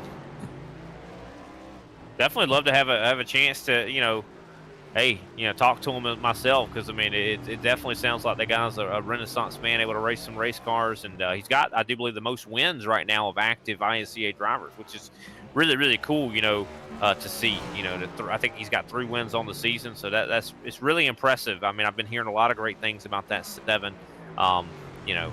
But hey, got to talk about the leader though, Vincent Crowe. He's the one that's been consistent this season. He's the points leader. He just lost a lot of time on the racetrack though. 6.4 seconds is about his lead now on Bacon Zelenka. So time is starting to get away from you know, Vincent. Could it possibly be that Vincent is maybe you know, burn a little bit of that tire off? We'll have to look and see what the next lap looks like. Well, looking at it right now, we have the data in now. 1 minute and 29 second .142 versus Bacon Zelenka 128.656. That's about a half a second's difference in speed right there. Yeah, and you know, another part of this is when you're out front like that, the hardest thing is you don't have anybody to pace yourself with. That's because right. You are that pacer. So knowing when to put the hammer down and knowing when to dial it back and just kind of get conservative laps, I think that's where the 47's at now, because Vincent's very smart. He's aware of what's going on, so he knows exactly how much time he has. He knows how hard he has to push the car, you know. And I do think a part of me does believe that he wants to kind of let Bacon catch up, so they can really have that last couple of lap shootout that they've been craving so bad, as the 49 of Jeremy Clapper Newell hard into the wall there. That's going to allow the the 44 Drumhiller. That takes Paul Olsen right there too. You're going to have to go back right there. That all occurred because one car got loose. Oh man. And it's the 49 right there. You see the 49.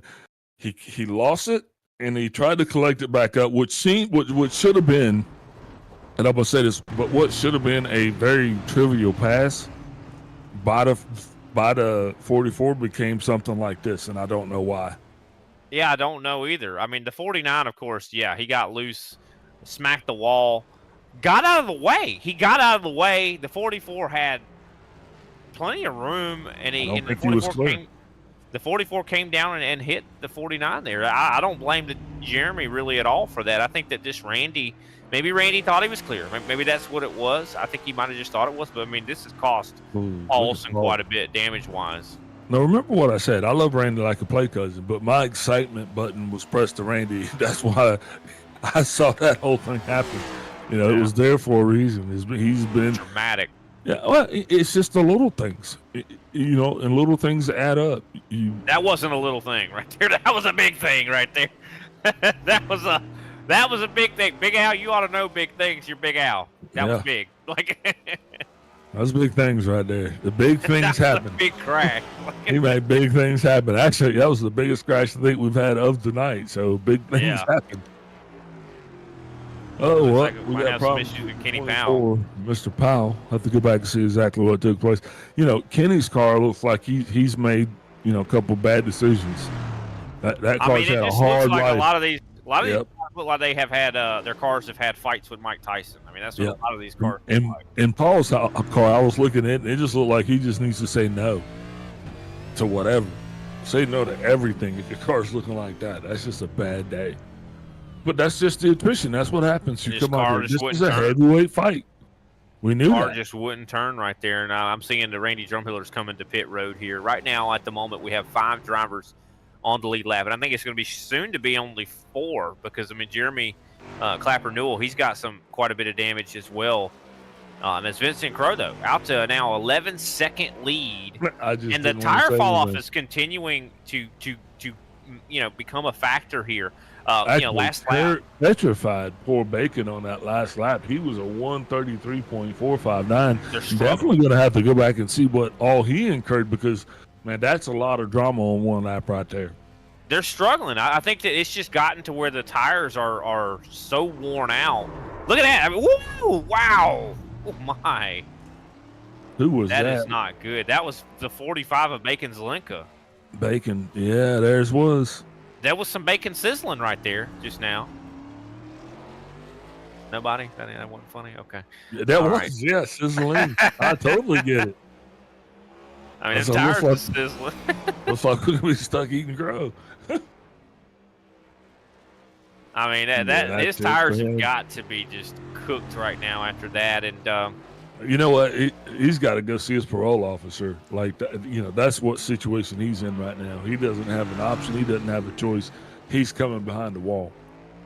I mean, look at every time he's coming off the corners, he's having that issue. And it's just getting to where it's – and the thing about it, though, Big Al, is if you have that issue a couple times, you're going to keep having it more and more.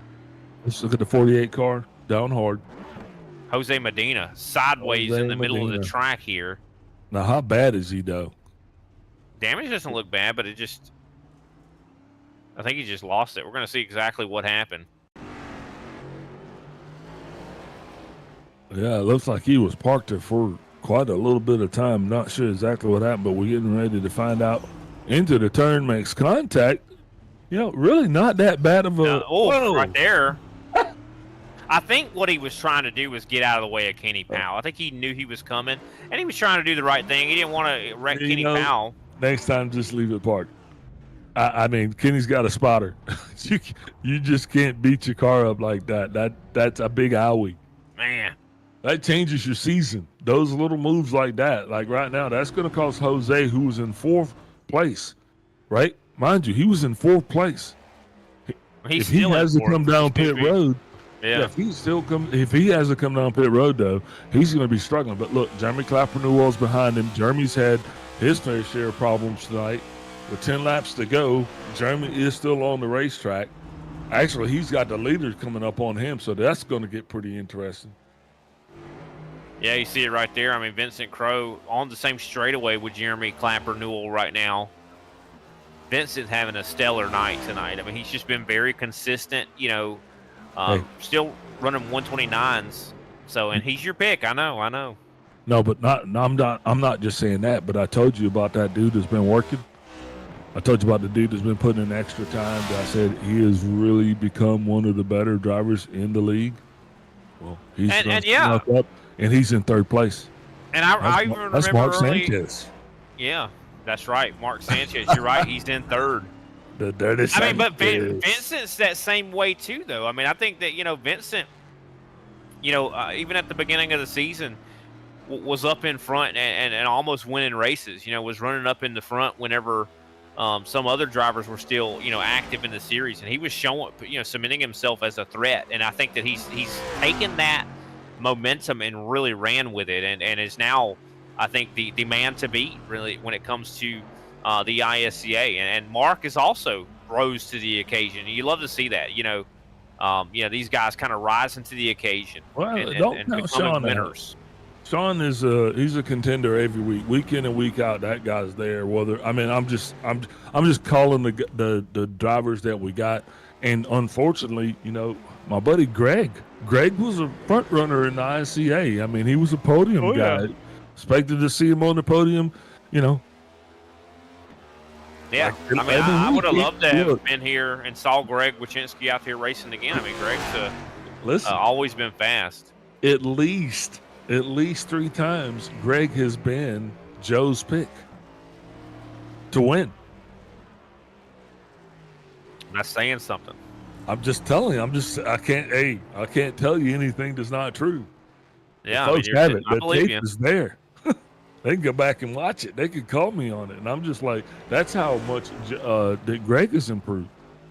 Yeah, that he impressed upon Joe to, that Joe will pick him like that, for sure. And definitely love to see Greg back out on the racetrack, and definitely sounds like he's been doing some pretty good work in the points for sure. I mean, I know that, still a lot of season left, but I know that things are starting to heat up when it comes to this ISCA championship. And this is one of those titles that you really want to be able to have on the resume.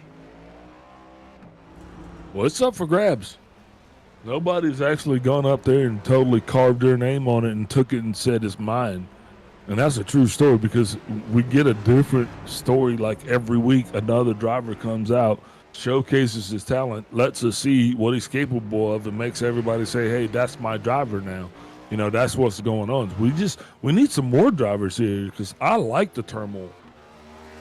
Yeah, no, I mean, and I think we even had if I'm not mistaken, I think we had a comment on our broadcast, if I'm not mistaken, that even was a guy saying, hey, he wanted to join the ISCA. So definitely, definitely look forward to hearing from him. Hopefully we'll get his, whoever that is, up in the series. And we definitely want to get some drivers that are looking for some clean racing, competitive racing.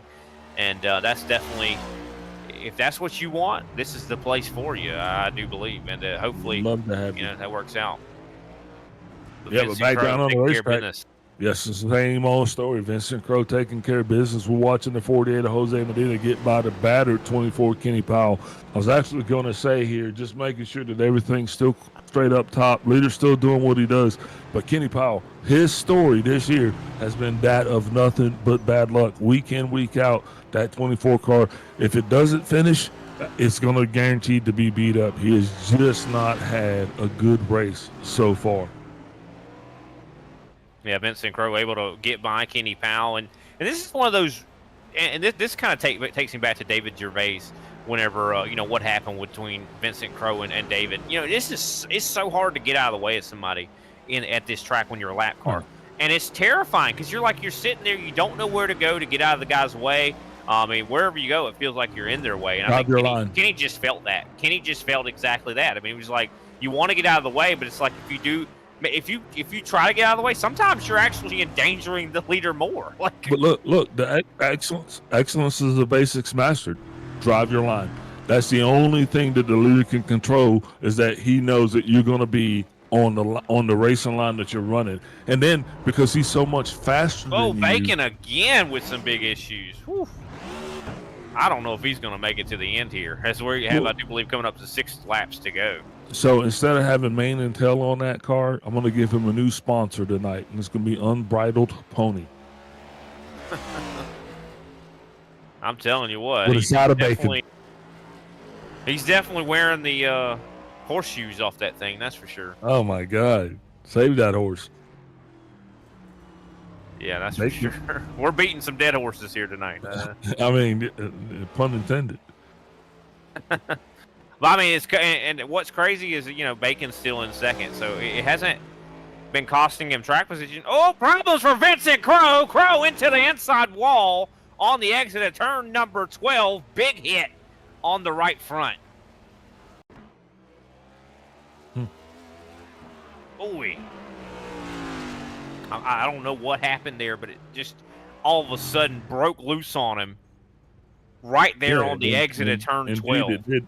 And that indeed snapped or broke something. You're not going to have a hit like that and not truly experience. That's a catastrophic failure. It's almost like he had a blown tire. Oh, no. It might have been a bad shift. It looks like he just got a little whoopee out of the turn. I think it might have been a bad shift. I think that he might have, because one thing about these next gens, and this is another thing that I've heard some guys talk about, is that if you are like in the wrong gear or downshift or do something wrong when it comes to your gearing, it can unsettle the car in an extreme way. And I think that's exactly what just happened. I think that he was in the wrong gear and got onto the gas, and the car just got upset because of it. Yeah, and now he's going to have to make some pretty big decisions here with 5 laps to go. Thing is, hopefully he'll be able to keep nursing that thing around. Still got a 21-second lead. We're watching that. It is slowly falling, but yet it still stays the same. He's not the only driver out there that's struggling. I mean, that's about all I can say about that. And he keeps struggling. I mean, that's going to call. I mean, that where he hit, that's one of the corners of the car. That's one of these things. These next gens are so vulnerable on the corners. You know what I mean is the tires, the corners of the car. If you touch that anywhere, it is going to cause handling issues, and I think that's what Vincent's dealing with right now. Boom, big hit. And I'm totally agreeing with you. I'm just watching this guy and understanding that he has to make a decision. The ironic part is Bacon is not actually closing the gap. He's actually getting a bigger lead. Well, Bacon's struggling too. I mean, this is just who's struggling better, essentially. That's essentially what's happening here. And what if both of them don't finish and Mark wins? I mean, it's a possibility. It is a possibility. Then that's what we would call a true Dirty Sanchez. I love saying that. I'm not touching that with a 10-foot pole. We had that saying in the Army. I mean, we had guys named Sanchez, and I know they probably didn't like it, but it's one of those things. They didn't. I bet they didn't. It's a namesake. You got to embrace it, man. You got to embrace it. I mean, I get it. You're not going to change it. Don't get mad at it. Yeah, I didn't make it up. I'm just repeating it. And look, we don't have many words left that we can still say, so I'm going to take advantage of the ones I can. But the lead has definitely been starting to evaporate for Vincent Crowe. 17 seconds now is the gap. It was 21, like you were mentioning. It is starting to go away. I mean, Vincent Crowe's last lap, a 1:36. That is much slower than his fastest lap. I mean, he is struggling right now. That car is screaming at him at the moment. Well, what he's doing right now is he is trying to follow the line of the 48 car, Jose Medina. And he's trying to utilize that to kind of keep him on point, to keep him kind of paced up.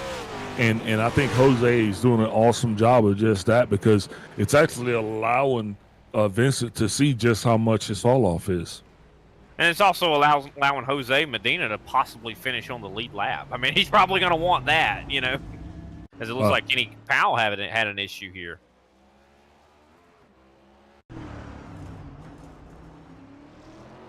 Yeah, just like it was said, this was going to be a night of attrition. This is a heavyweight fight. As we see Kenny coming downhill, transitioning. That's a tough place.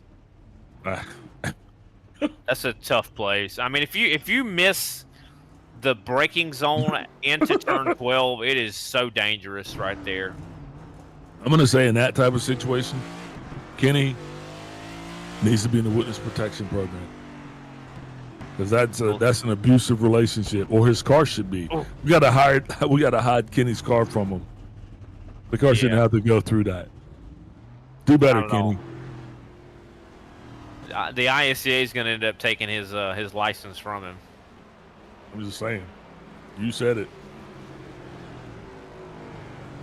And of course, Vincent Crowe was able to take the lap away from Jose Medina. Now Jose Medina, though, under fire.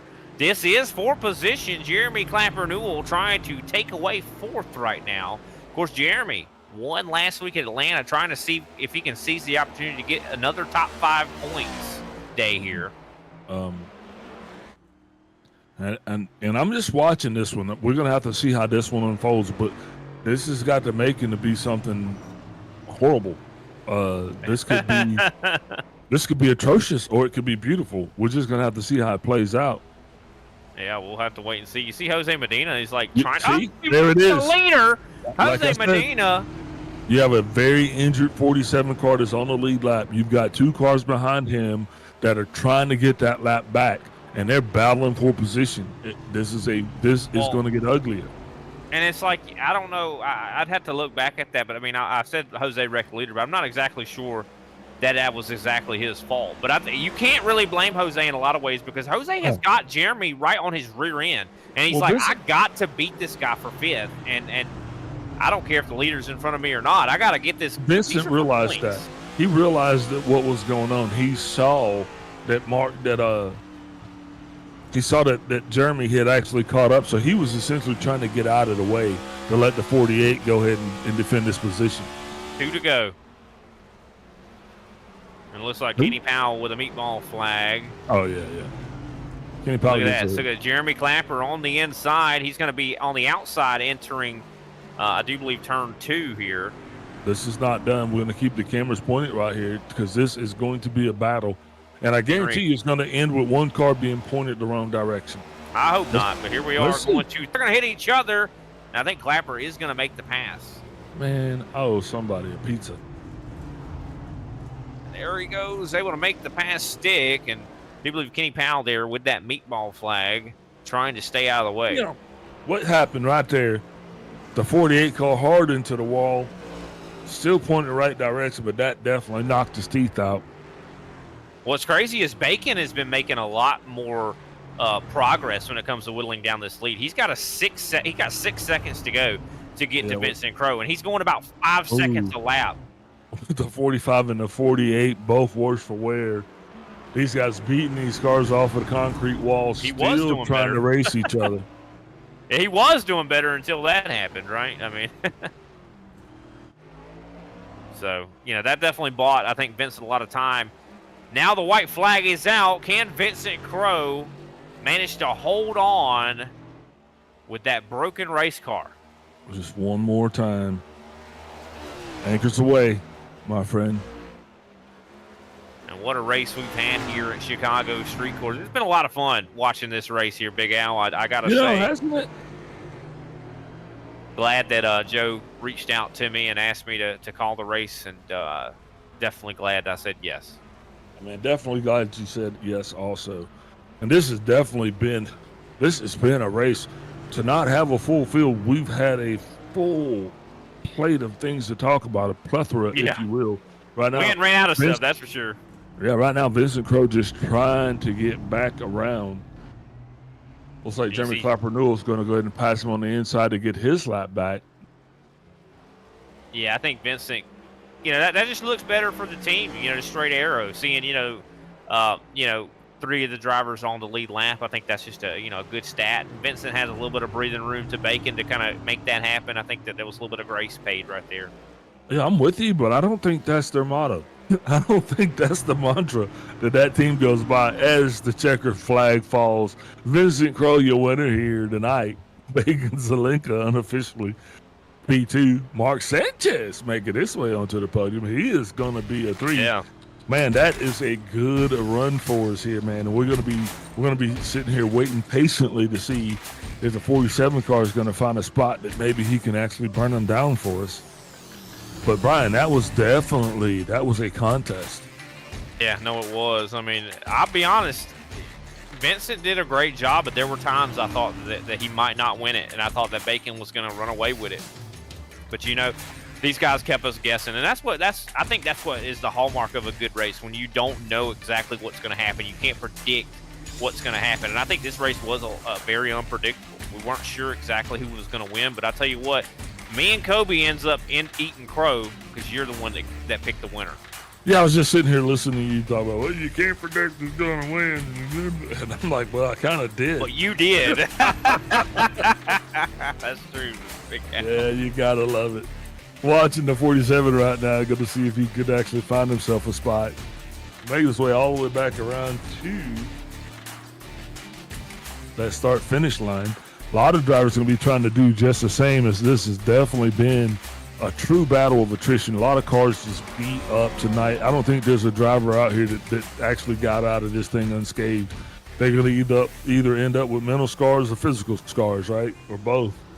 Yeah, I think these guys definitely earned their keep here tonight. I mean, this is a physically demanding racetrack. I would not be surprised if these guys are pretty exhausted. For sure. As we see, look at Vincent Crow. Where is he going? Guys, he's on the Chicago streets. He's going to go drive around Chicago. Hey, look, he's going to CBS. Apparently, he's going to CBS. That is awesome. Vincent Crow celebrating his win here tonight. I believe that's going to be his 4th win of the season. How about that? I wonder. It's like I wonder, hey, he's hitting the curb and everything like that. I wonder how far you can go before you like fall through the world. There it goes. He just disappeared. Follow Vincent. As he disappears, we're going to do the same thing. Going to step away, get some brief words from our sponsors, and we'll be back with our post-race coverage of tonight's event.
And we are back.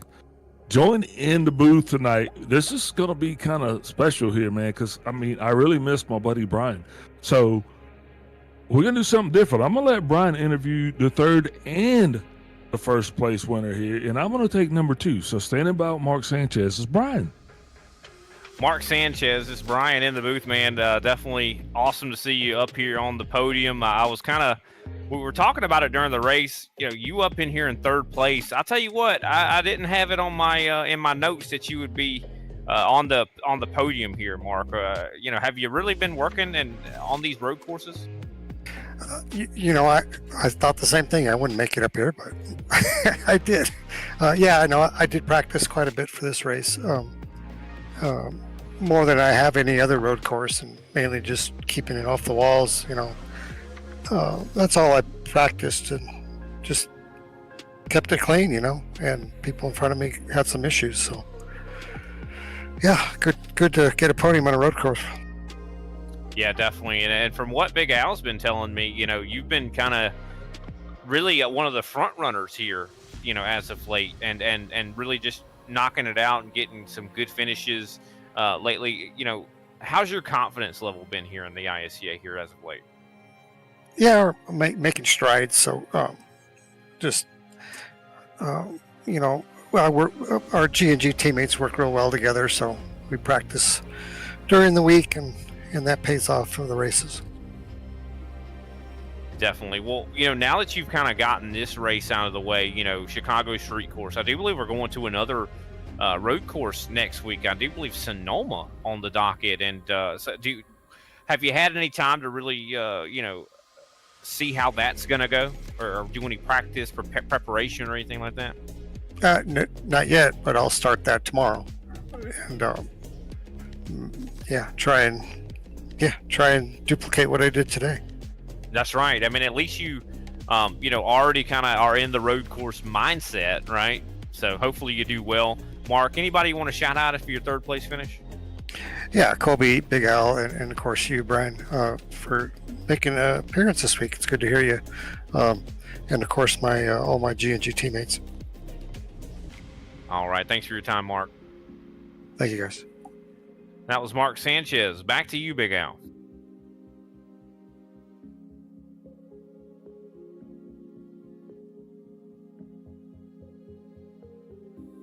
Does believe we're having some issues with technical issues here. Big Al, will you read us? Nope, I'm here. Sorry, I was muted. Looking for the next driver, Bacon Zelenka. Don't see him in the chat, but that's okay. We're looking for Vincent Crow. We'll go ahead and I'll go ahead and grab Vincent Crow up, and we'll get him done. All right, Vincent Crow. Vincent Crow. Big Al up in the booth. I'm gonna I'm gonna interview you here. How you doing, boss? Oh, I'm good. I'm stressed after that finish. Well, there was a lot of beating and banging going on. I'll just say that, man. But, solid run for you guys. You guys came out of this thing. You started on the pole, solid through the first 2 stages, and pretty much unbeatable in the last, even with damage. I mean, well, let's talk about that. You did find the wall quite a bit. How was that towards the end of the race?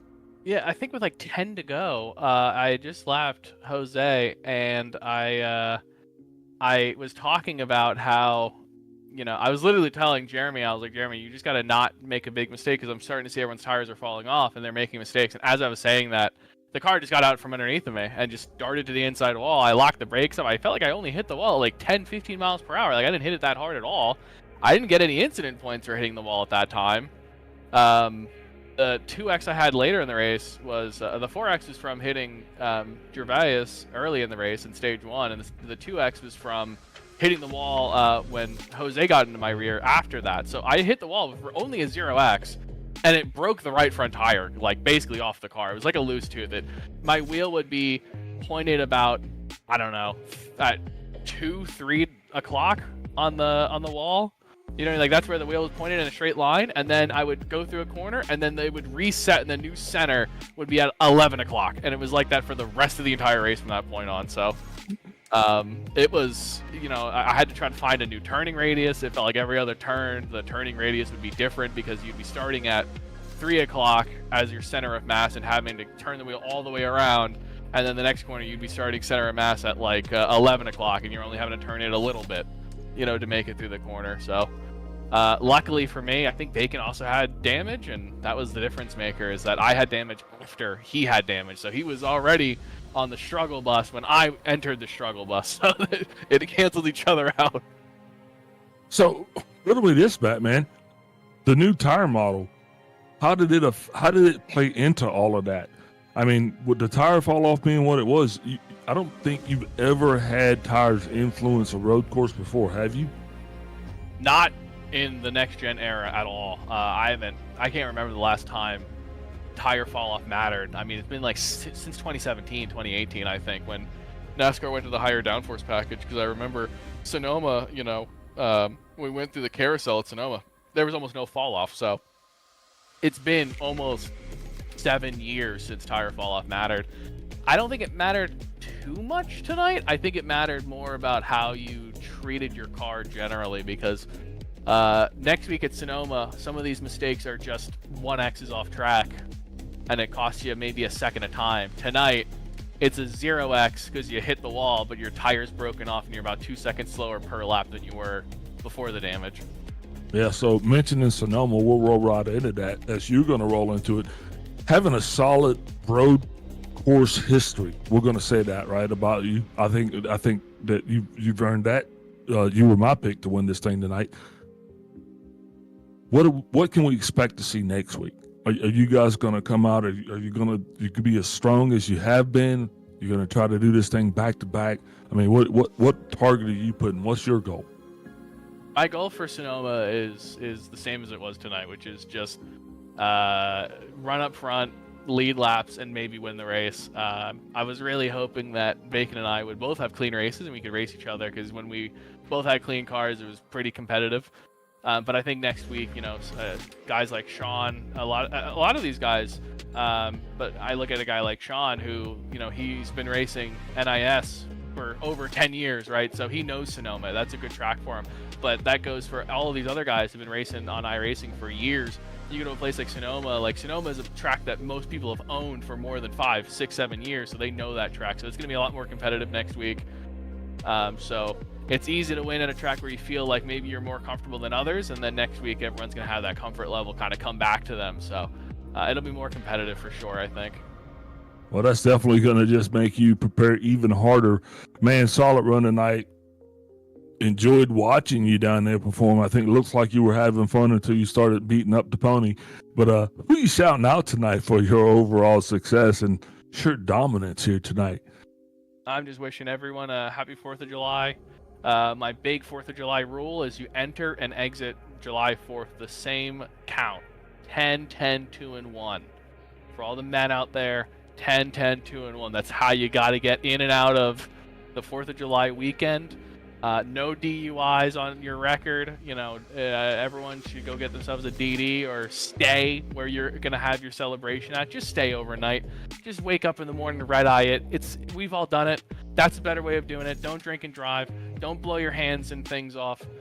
And just have a great weekend and stay hydrated. It's hot as all heck out here. So just wishing everyone to have a blessed, safe, fun July 4th. That's my shout out. Beautifully shouted out, boss. Congratulations to you again for your overall win. And as I always say, don't party too hard, and heck, we'll see you next week. That's right. And hey, that's a win for the Vatican City. I don't know if anyone noticed. I'm repping the Vatican City on my iRacing flag. So okay. Cheers. Cheers. I guess, or checkmate. I don't know what it is. We'll figure it out. That was Vincent Crow, ladies and gentlemen, your winner here tonight. Special thanks again to Kenny Powell, to Kobe Bryant for doing everything he does behind the booth, pushing all the buttons, making us look good. Missed you, Joe. Brian, what you got for us on the way out? Definitely was a fun race. I mean, it was awesome to kind of dust off the broadcasting chops again and come back here and hang out with you like it's old times, Big Al. I tell you what, you made me feel welcome. Kobe made me feel welcome. Kenny Powell made me feel welcome. So hopefully maybe one of these days I might pop back in here again and it'll be fun again, man. I look forward to the future for sure. If I got the time to do it, or if Joe needs a day off, I might jump back in here. I don't know. You've definitely kind of enticed me a little bit, Big Al. I've had fun. Well, all I can say to that, brother, is welcome. And to you guys, that was an awesome pitch out there from Vincent Crow, what he just said. And I'm gonna take a playbook out of a former boss's book, and it's like when the pitcher's down in the count and you see the coach, he goes out there and he's standing there and you say, well, what's he saying to him? Well, he's not telling them, hey, grip the ball, a certain way, or make sure you execute your strike properly. He's telling them throw strikes. That means do the things that make you great. So when you go out there this weekend, throw strikes, man. Make good decisions. Already. You've been briefed. No DUIs. Don't blow your hands off. I'm not going to go through it. Just throw strikes. Thanks again for tuning in. Sorry for being so long-winded, but hopefully we'll see you all back here in one piece next Thursday. This is ISCA. Big Al. I'm out.